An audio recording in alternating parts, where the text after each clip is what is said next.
नमस्कार। आज की कहानी है कैकेयी की वरयाचना।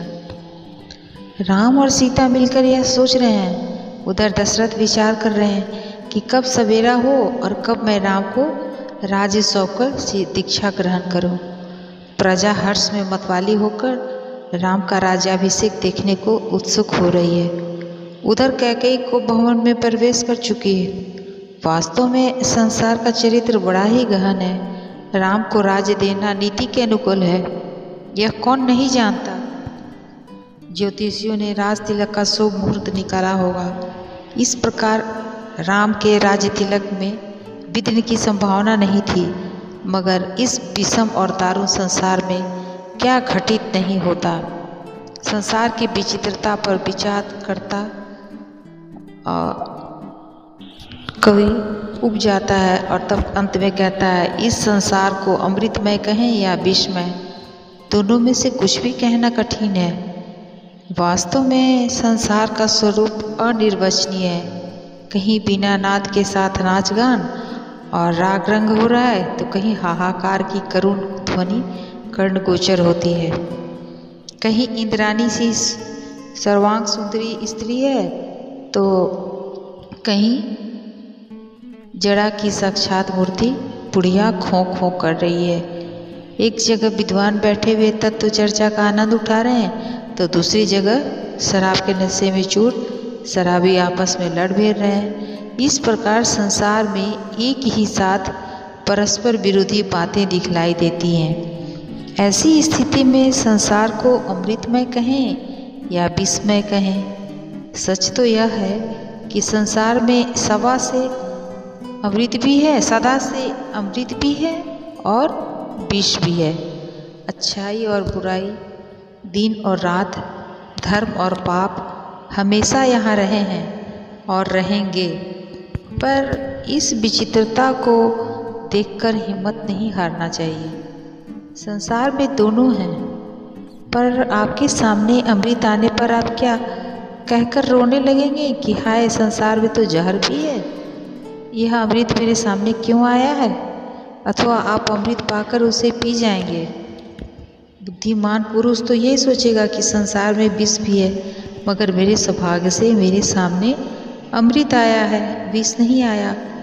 विष आ जाना कोई आश्चर्य की बात नहीं थी, पर मुझे अमृत की प्राप्ति हुई है, तो मुझे इसका उपयोग और उपभोग कर लेना चाहिए। कई लोग जिस काम को अच्छा मानते हैं उसे करने की सुविधा होने पर भी नहीं करते और भाग्य का बहाना करने लगते हैं। लेकिन अगर कहीं उत्तम भोजन हो, तो आपके घर चने की रोटियां हो, तो उस समय आप अपना भाग देखकर रुक जाएंगे। कहने का तात्पर्य यह है कि संसार बड़ा विषम है। इसमें इतनी विविधता और विचित्रता है कि उस पर विचार करते करते मस्तक थक जाता है और उस विचित्रता का कहीं अंत नहीं दिखाई पड़ता।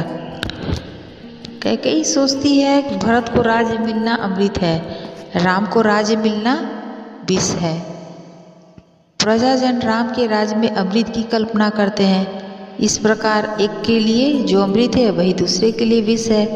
अब संसार को अमृतमय कहा जाए या विषमय। दशरथ ने सोचा, बाहर की तैयारी तो देख ली, अब अंदर जाकर रणवास की तैयारी देख आऊं। इस प्रकार विचार कर राजा पहल कैकेयी के महल की ओर चले। दशरथ वहां अमृत की आशा से गए थे। देखना चाहिए कि उन्हें क्या मिलता है। दशरथ ने कैकेयी के महल में पैर रखा ही था कि दासियां दौड़कर उनके सामने आई। कैकेयी नहीं नजर आई, कहीं नजर नहीं आई। दशरथ ने पूछा, रानी कहाँ है? दासियों ने घबराहट के साथ उत्तर दिया, महारानी जी कोप भवन में है। दशरथ को आश्चर्य हुआ, आज इस शुभ अवसर पर कोप कैसा? क्या यह मंगल मुहूर्त कोप भवन में बैठने का है? रानी को कोप भवन में जानकर राजा को चिंता हुई। तुलसीदास कहते हैं, जिनके तेज प्रताप से बड़े बड़े सुरमा कांपते हैं, वही राजा दशरथ कैकेयी का कोप सुनकर कांप उठे। यह काम का ही प्रताप है। आखिर दशरथ रानी के पास पहुँचे। रानी की स्थिति देखकर सन्न रह गए। रानी ने अच्छे वस्त्र और आभूषण उतार फेंके हैं। वह कुमति के बस होकर नागिन की तरह फुफकार रही है। राजा ने सोचा, यह हाल आज तक कभी नहीं देखा। क्या आज मेरे घर में कली काल आ गया है? क्या मेरे घर में ही सर्वप्रथम कुसमय का पदार्पण हुआ है? कुसमय का पदार्पण हुआ है? दशरथ ने विचार किया, क्रोध से क्रोध की शांति नहीं हो सकती। अतएव कुपिता रानी को शांति और प्रेम के साथ समझाना चाहिए। यह विचार कर वह बोले, प्रिय, आज तुम यहाँ कैसे? आज क्या उदास होने का अवसर है? क्या किसी ने तुम्हारा अपमान किया है? ऐसा हो तो बतलाओ, किसके बुरे दिन आए हैं? अगर यह बात नहीं है और किसी को कुछ देने की इच्छा है तो आज दूना चौगुना दो, मगर इस प्रकार रूठना बड़े घर की रानियों के लिए योग्य नहीं है। कहते हैं बड़े घर की बेटियां बड़ी होती हैं, वह बिगड़ी बात को सुधार लेती हैं। सो अगर कोई बात बिगड़ गई हो तो उसे सुधार लो। उठो, बताओ क्यों इस प्रकार उदास हो? यह कहते हुए दशरथ ने हाथ पकड़कर रानी को उठाने की चेष्टा की, मगर रानी ने झटका देकर अपना हाथ छुड़ा लिया। तब दशरथ ने कहा, मैं सरल हृदय का हूँ, मैं कपट नहीं जानता। मैं यह बात सब स्मरण रखता हूँ कि युद्ध में तुमने मेरी बहुत सहायता की थी।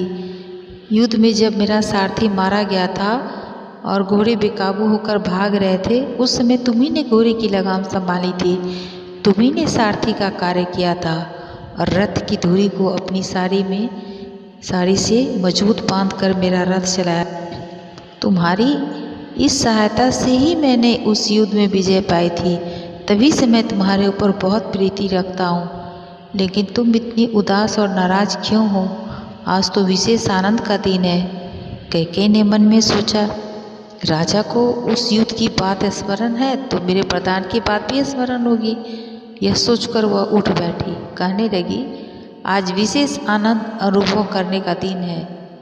कैसे है? दशरथ बोले, प्रिय, तुम यह भावना किया करती थी कि प्रिय पुत्र रामचंद्र कब युवराज बनेंगे। तुम राम को युवराज बनाने के लिए कई बार मुझसे कह चुकी हो।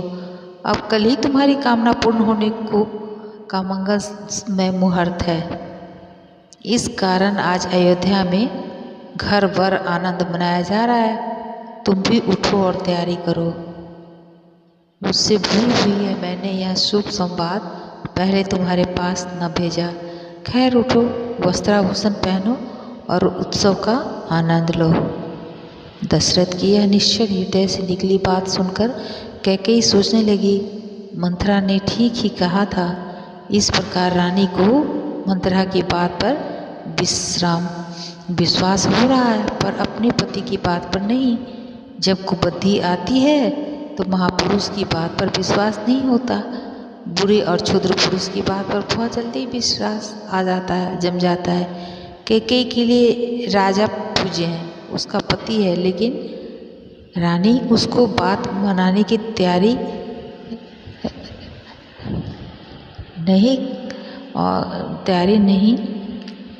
और मंथरा जैसी साधारण दासी को अपनी गुरानी मान रही है। राम कल ही युवराज बन रहे हैं, यह सुनकर कैकेयी के मन में घोर डाह पैदा हो गई।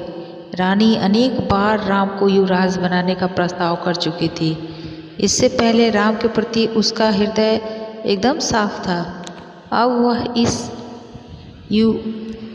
युवराज पदवी का किस मुंह से विरोध कर सकती है? फिर भी दशरथ का कथन सुनते ही उसका हृदय जलने लगा।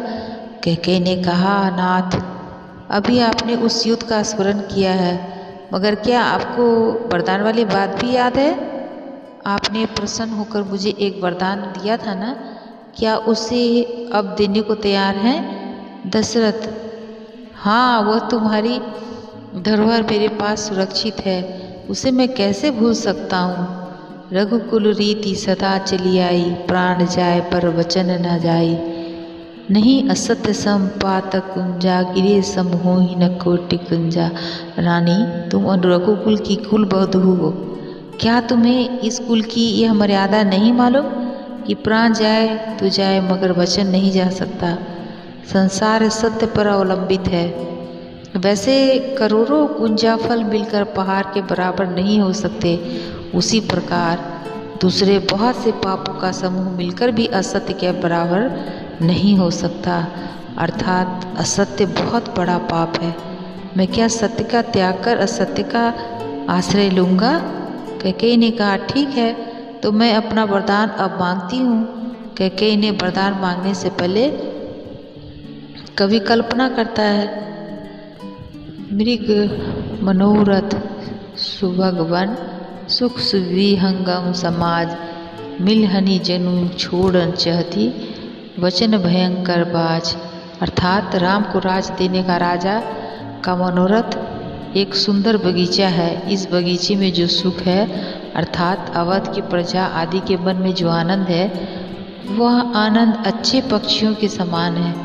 लेकिन कैकेयी रूपी भिल्ली मुख रूपी पक्षी समूह को अपना शिकार समझकर उसका वध करने के लिए वचन रूपी बाज को छोड़ना चाहती है। अर्थात कैकेयी ऐसी बात कहना चाहती है जिससे दशरथ के मनोरथ रूपी बाघ के सुख रूपी पक्षी मारे जाने वाले हैं। सुखपूर्वक बगीचे में किलोर करने वाले पक्षियों को मारने वाली भिल्ली को लोग बुरा कहते हैं और जिसके लिए भिल्ली की उपमा दी गई है उस कैकेयी की निंदा करते हैं। मगर उन्हें ऐसा करने से पहले अपनी ओर देख लेना चाहिए। जो लोग कैकेयी की निंदा करते हैं वे अपने मौज की खातिर दूसरों को विपदा में तो नहीं डालते। दशरथ ने रानी से कहा, कहो रानी क्या चाहती हो? कैकेयी हाथ जोड़कर कहने को उद्यत हुई। तब दशरथ ने कहा, इस समय हाथ जोड़ने की क्या आवश्यकता है? अपना ऋण लेने के समय हाथ जोड़ने की जरूरत नहीं है। रानी, पति का विनय करना पत्नी का धर्म ही है। मुझे इस धर्म का पालन करना ही चाहिए। राजा, ठीक है जो मांगना चाहो मांग लो। तो रानी बोलती है, मेरी मांग यही है कि कल जो उत्सव होने वाला है वह भरत के लिए किया जाए और राम के बदले भरत को राज्य दिया जाए।